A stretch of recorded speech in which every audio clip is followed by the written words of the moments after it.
जैसे ही अनिका को नक्श का मैसेज मिला, वैसे ही उसने उस मैसेज को खोला।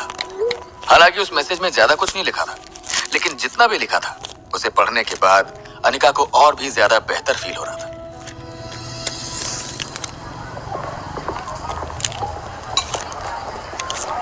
वहीं दूसरी तरफ जब नक्श होटल प्राइम स्टार पहुंचा तो कार्तिक ने पहले से ही लंच का इंतजाम करके रखा था।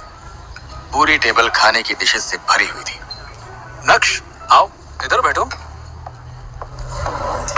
कार्तिक ने नक्श को मेन चेयर पर बैठने के लिए कहा और खुद नक्श के पास वाली चेयर पर जाकर बैठ गया।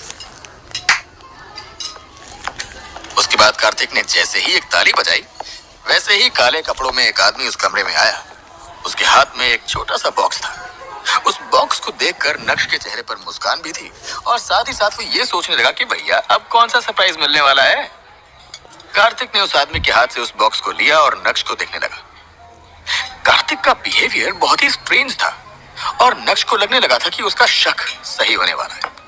उस आदमी के वहां से जाने के बाद कार्तिक ने बॉक्स को नक्श की तरफ बढ़ाया और बोला, इसे मैंने खास तुम्हारे लिए प्रिपेयर किया था। इस अमानत को मैं पिछले 4 सालों से अपने साथ लेकर घूम रहा हूँ, लेकिन अब वक्त आ गया है कि वो उसके हाथों में जाए जिसकी ये है। कार्तिक, तुम मुझे पहले एक बहुत बड़ा तोहफा दे चुके हो, अब मैं इस अमानत को नहीं ले सकता। ये बोलते हुए नक्श ने उस बॉक्स को वापस कार्तिक की तरफ बढ़ा दिया। कार्तिक ने अपना सिर हिलाया और मुस्कुराते हुए उस बॉक्स को वापस से नक्श की ओर बढ़ाते हुए कहा, ये चीज मेरे किसी काम की नहीं है। मेरी हेल्थ एकदम परफेक्ट है। तुम पहले भी कमजोर थे और अभी भी कमजोर नजर आते हो। इसलिए स्पेशली इस चीज को मैंने तुम्हारे लिए ढूंढा था।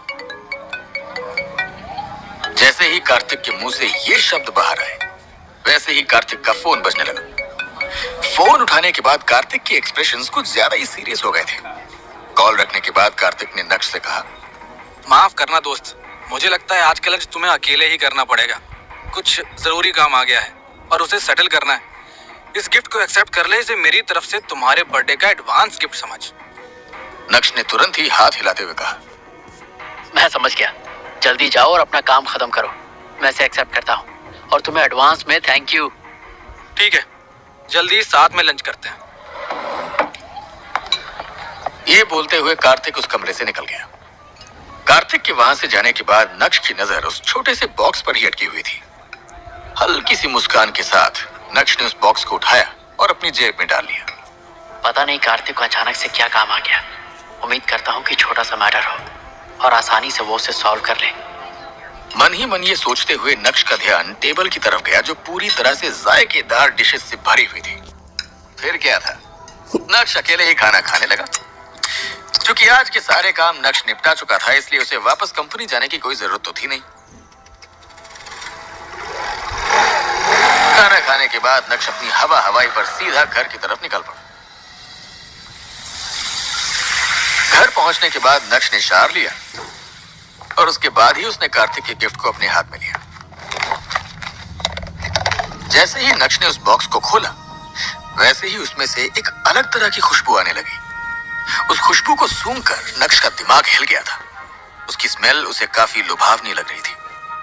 उस बॉक्स के बीच में काले रंग की पिल जैसा एक मार्बल था, जैसे मानो वो कोई चॉकलेट बीन हो और वो खुशबू उसी में से आ रही थी। अचानक से नक्श को याद आया कि कार्तिक ने उससे कहा था कि उसका शरीर बहुत ही कमजोर है। ये सोचते हुए नक्श मन ही मन बड़बड़ाने लगा, क्या है ये? क्या ये कोई दवाई है? क्या इसे खाने के बाद शरीर में ताकत आ जाएगी? लेकिन ये तो किसी जड़ी बूटी वाली पिल की तरह दिख रही है, जैसा टीवी में दिखाते हैं। कहीं ऐसा तो नहीं कि किसी ने कार्तिक को उल्लू बनाया हो? ये शिलाजीत खा रहा है क्या? नक्श के मन में कई तरह के सवाल नाचने लगे थे। इसी के साथ नक्श को यह भी याद आया कि कार्तिक ने उससे कहा था कि उसने इस गिफ्ट को 4 सालों तक प्रिजर्व करके रखा है। अब ये गिफ्ट तो दवाई निकली, तो कहीं ये दवाई एक्सपायर तो नहीं हो गई है? नक्श के मन में दवाई को लेकर एक कॉन्फ्लिक्ट तैयार हो गया था और इस दवाई को लेने के लिए उसका दिल नहीं मान रहा था। वैसे नक्श इस दवाई को लेकर करेगा भी क्या? अनिका तो उसे हाथ तक लगाने नहीं देती है। तो जिस तरह से ये दवाई कार्तिक के किसी काम की नहीं, उसी तरह से ये दवाई नक्श के भी किसी काम की नहीं थी। ये हमारी थियरी है, क्योंकि हम इस दवाई को शिलाजीत समझ रहे हैं, लेकिन क्या पता ये दवाई शिलाजीत ना हो। अंत में नक्श ने ये डिसाइड किया कि वो कार्तिक को डिसअपॉइंट नहीं कर सकता। ऊपर से उस दवाई की स्मेल से नक्श काफी कंफर्टेबल फील कर रहा था, इसलिए नक्श ने तय किया कि वो उस दवाई को लेगा। नक्श ने जैसे ही उस पिल को अपने मुंह में रखा, उसे पानी की जरूरत नहीं पड़ी। वो पिल तुरंत ही मेल्ट हो गई और उसके गले से नीचे उतर गई। नक्श यकायक चौंक गया। उसे डर भी लग रहा था और साथ ही अब रिग्रेट भी हो रहा था कि उसने ये पिल क्यों ली। हालांकि कार्तिक उसे किसी भी तरह नुकसान नहीं पहुंचाएगा, लेकिन फिर भी नक्श को लग रहा था कि उस पिल में कुछ तो गड़बड़ है।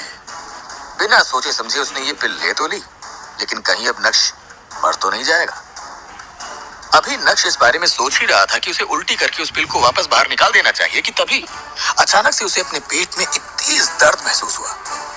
कुछ ही सेकंड्स में उसका पूरा शरीर कांपने लगा और देखते ही देखते नक्श बेहोश हो गया। जब नक्श की आंख खुली तो लगभग रात हो गई थी। ये बदबू कहाँ से आ रही है?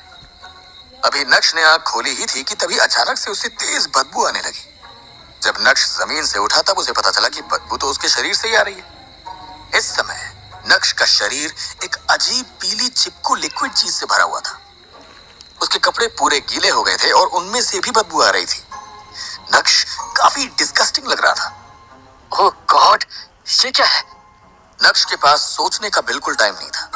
वो शावर लेने के लिए बाथरूम में चला गया। अपने शरीर को अच्छे से साफ करने में उसे करीब 1 घंटा लगा। नए कपड़े पहनकर नक्श बाथरूम से बाहर आया और बाहर आने के बाद नक्श ने घर की सफाई की। बेहोश होने के बाद जिस जगह पर नक्श गिरा, उस जगह पर येलोइश कलर का लिक्विड जम गया था। वहां से और भी ज्यादा बदबू आ रही थी और उसे साफ करने में नक्श को और आधा घंटा लगा। किसी ने कार्तिक को बेवकूफ बनाया है। ताकत वाकत छोड़ो, इस दवाई ने तो मुझे और दर्द दे दिया। ऊपर से साली ये बदबू। मुझे तो अभी ये भी नहीं पता कि इस दवाई के और कितने साइड इफेक्ट्स हैं। कमरा साफ करते हुए नक्श मन ही मन बड़बड़ाता जा रहा था। जैसे ही कमरे की सफाई हुई, वैसे ही अनिका और चित्रा घर आ गए। नक्श, क्या तुमने खाना बनाया? शॉपिंग का सारा सामान सोफे पर रखते हुए अनिका ने नक्श की ओर देखकर कहा, जो अभी चित्रा के हाथ से सामान लेने में मदद कर रहा था। नक्श 2 से 3 बार खांसा और अनकंफर्टेबल फील करते हुए बोला, वो दरअसल मुझे कोई काम था, इसलिए मैं खाना नहीं बना पाया। क्यों ना हम आज बाहर खाना खाने चले? पहले तो ऐसे बहाने कभी सुनने को नहीं मिले थे। रोज घर पे रहते हो, काम कुछ है नहीं करने को, लेकिन आजकल साहबजादे कुछ ज्यादा ही बिजी नहीं रहने लगे? ये बोलते हुए चित्रा ने नक्श को देखा और उसके चेहरे पर फेक स्माइल आ गई। अनिका को भी नक्श की बात कुछ हजम नहीं हुई।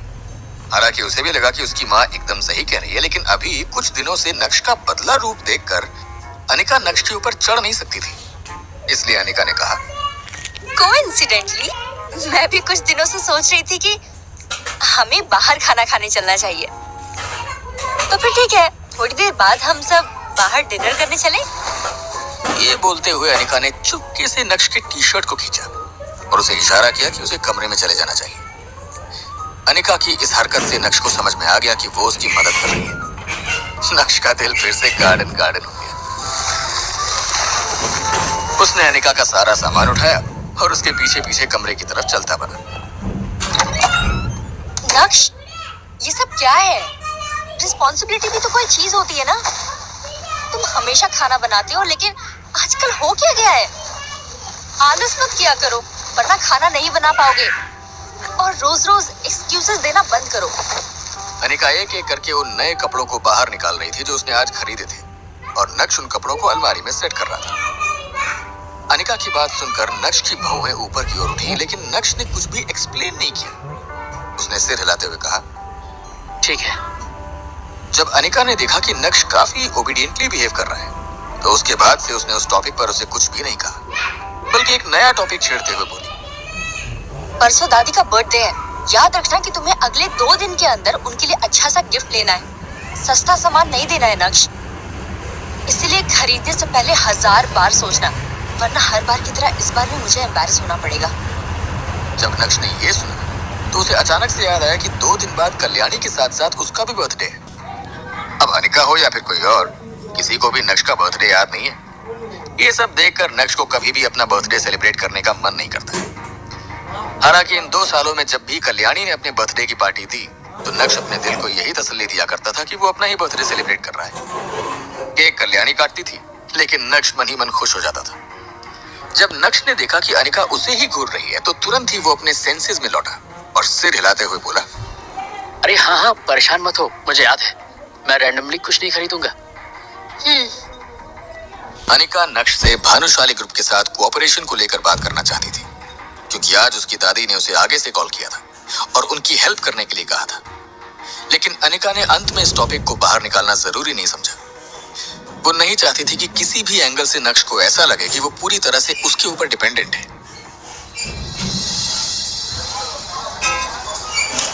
रंगरेज रेस्टोरेंट, कल्याणी के जन्मदिन वाला दिन।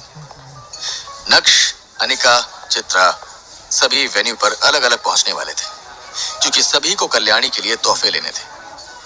अनिका और चित्रा तो समय पर पहुंच गए, लेकिन नक्श अभी तक नहीं आया था और अनिका उसी का इंतजार कर रही थी। अनिका और चित्रा दोनों साथ में बैठे थे। अनिका जितना नक्श के गिफ्ट के बारे में सोच रही थी, उतनी ही उसे टेंशन हो रही थी। पिछले 2 दिनों में अनिका ने नक्श से कई बार पूछा कि वो कल्याणी के लिए क्या गिफ्ट सोच के बैठा है, क्या देने का सोच रहा है, लेकिन नक्श ने अनिका को कुछ भी नहीं बताया और अनिका से भी सीक्रेट रखा। हालांकि नक्श ने अनिका से प्रॉमिस किया था कि इस बार वो जो भी गिफ्ट देगा वो आम नहीं होगा, खास होगा। लेकिन उसके बाद भी अनिका के दिल में एक खलबली मची हुई थी। जब अनिका ने देखा कि नक्श एक ऑर्डिनरी लकड़ी का बॉक्स हाथ में लेकर वहां पहुंच गया है, तो उसके चेहरे पर 12 बज गए। जिस लकड़ी के बॉक्स में आम आते हैं, उस बॉक्स में भला नक्श कल्याणी को कौन सा गिफ्ट देने वाला है? कहीं नक्श वाकई में आम तो नहीं दे रहा है?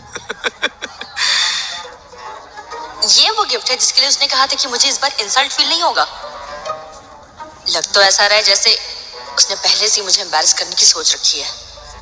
गहरी सांस लेते हुए मन ही मन अनिका ने सोचा। उसे समझ नहीं आ रहा था कि वो करे तो करे क्या। नक्श ने उसे बताया भी नहीं था कि वो क्या दे रहा है, और अब आम वाले लकड़ी के डिब्बे को हाथ में लेकर वो इस ग्रैंड पार्टी में पहुंच गया था। अब अनिका क्या करेगी? आखिर नक्श ने कल्याणी के लिए क्या तोहफा लिया होगा? क्या अनिका को आज फिर से एम्बैरस होना पड़ेगा, या फिर से इस बार नक्श के तोहफे को देखकर कल्याणी के साथ साथ पूरा जावेरी खानदान हिलने वाला है?